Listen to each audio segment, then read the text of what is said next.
this part of our video lecture, we are going to discuss the implication of the solo growth model. So basically, according to the basic implication of solo growth model, that there is no growth in the long run. And according to him, if countries have the same population growth rate, saving rates, and capital depreciation rate, then they have the same steady state.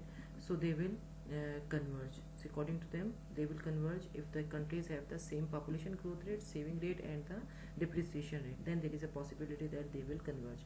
And according to solo model of growth, his model predicts that according to him, there is a conditional convergence. According to his the solo growth model, that it predicts that there is a conditional convergence. And he also make the provision that along the convergence path, there are chances that the poorer country grows faster as compared to the rich countries. So according to him, the poor country have more capacity to grow, so that's why the poor countries the poor countries grow. That's why the poor countries grow faster than the rich countries. On the other hand, the other implication of solo growth model, that countries, of course, according to him, countries that have the different saving rates, they have due to this reason, the different saving rates leads to a different steady states. And if the saving rates are different in that particular countries, then it is difficult, or it is impossible for those countries to converge, or you can say they will not converge if the saving rates are not same, because one of the assumption of solo growth model is that saving is the fixed proportion of income. So if the saving rate is not same, then then according to this model, the economy will not converge, or those countries are not being able to converge. So this is the basic implications of the solo growth model. So what are the basic points about the solo economic growth model? The basic points regarding the solo growth model. The first point is, the solo model believes that a sustained rise in capital investment increases the growth rate. How much it will increase the growth rate? It will increases only temporarily basis. Why? Because the ratio of capital to labor goes up. So this is the reason that because ratio of capital to labor goes up, due to this reason, capital investment increases the growth rate only on a temporary basis. The other major point of solo growth model is that however, the marginal product of additional unit of capital may decline because there are diminishing returns, and that's why an economy moves back to the long run growth path, with real GDP growing at the same rate as the growth of the workforce, plus a factor to reflect improving productivity. So this is the reason that the economy is growing, or there is improvement in the productivity. The one point that Solo is discussed is the steady state growth path. According to him, a steady state growth path is reached when output, capital, and labor all are growing at the same rate, that we have discussed in our equation number 6. This is the equation number 6, where we have discussed that output, capital, and labor has to be increased at the same rate.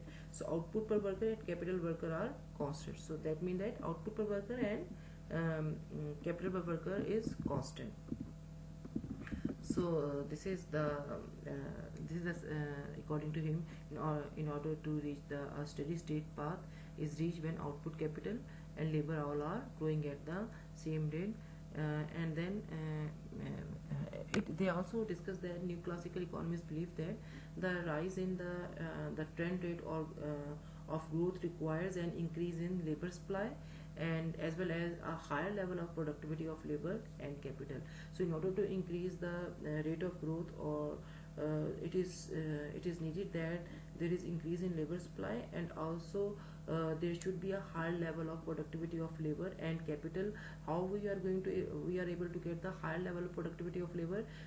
If there is increase in human capital, if there is increase in education, if there is an increase in skills of capital, that means there is increase in the productivity of labor.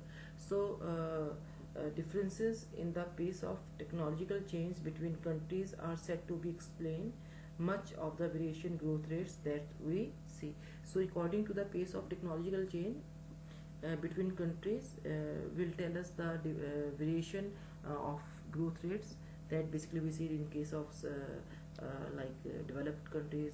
There the pace of technological progress is quite speedy over there as compared to the developing countries or underdeveloped countries.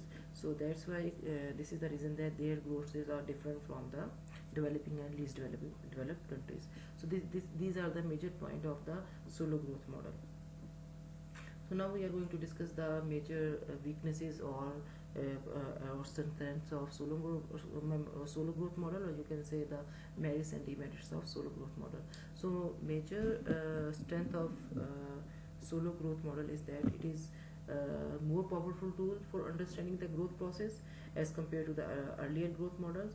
It provides more reasonable flexibility of factors proportion that we have discussed. As KL is the factor of proportion, which is KL is flexible in case of solo growth model, but in case of Harrod-Dover model we have seen that they assume that capital labor ratio fixed as compared to the solo growth model. So due to the flexibility in the factor proportion during the production process, that is assumed by the solo in his model, and it as it replaces the fixed coefficient production function with the new classical one. Okay, so then it also emphasizes the important role of factor accumulation and saving. According to this model, factor accumulation and saving does much better job of describing the real world outcomes than the Harrod-Dover model. It also this model provides the role of technological changes and productivity growth during the growth process. Means this model emphasizes the importance of technological changes and productivity growth that help to augment the growth process. So on the other hand, it also provides a powerful insight in the relationship between saving, investment, population growth and technological change on the steady state level output per workers. In order to attain the steady state level and output per worker, or in order to improve the output per worker, the role of saving, investment, population growth and technological growth is very important. So he give the detailed insight, or he highlight this relationship in more detail in order to achieve the steady state in any country. So this is the basically the strength of solo model. The weaknesses of the solo growth model is that it's specifying the productivity growth, specifying the productivity growth like it is based on the investment, saving and technological process. And then he also this model the model helps to focus attention on the more fundamental influences on steady state and the growth rate, but it does not provide a full understanding of the precise pathway through which these factors influence output and growth. Means although he gives the more fundamental influences of steady state and growth rate, but he ignores, or he is not been able to provide the full information or understanding of the precise or specific pathways through which these factors basically and actually impact on the output and growth. Mean on the side way he informs that how these factors are impact the growth rate, but precisely he did not highlight the ways that how these factors actually influence on the growth and output and growth of any economy. So this is the solo growth model. In case of any query or in case of any question, please ask the question during the online session. So this is the end of solo growth model. So after during the online session, we will discuss this model in more detail.